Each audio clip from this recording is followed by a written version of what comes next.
宋江镇研究了哦，你看博士演讲哎，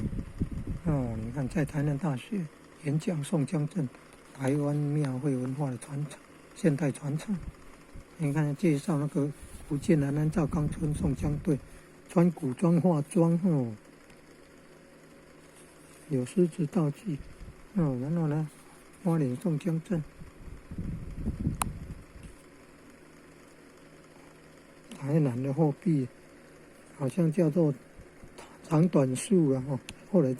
登地球那个村庄好像后来叫士安村，人字旁一个士，农工商的士，好像叫士安村，可以再研究看看。然后有传到台南下营红毛厝，下营红毛厝都有化妆的呢，花莲宋江镇啊。然后你看屏东好像欢社吧。屏东好像欢社也有花莲宋江镇，高雄内门宋江镇很有名，在观世音菩萨圣诞日前后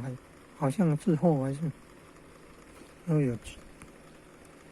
还有那个日期左右了，都有那个宋江镇的活动表演活动，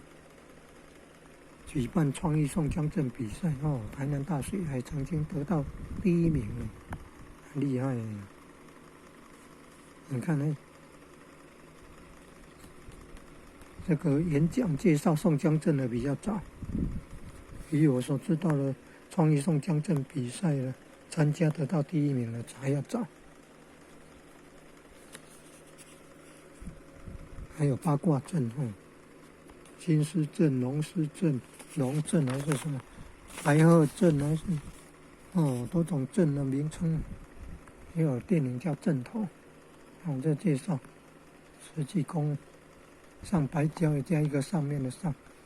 业主绕境大典，宋江镇用青脚筋腰带功脚筋啊，宋江镇的师兄弟绑的那个腰带叫做脚筋啊，然后有多种颜色哦，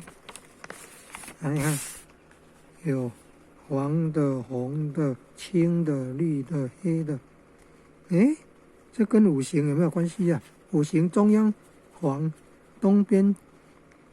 青，西边白没有白，北边黑和南边红，它是没有白，是有绿的，青跟绿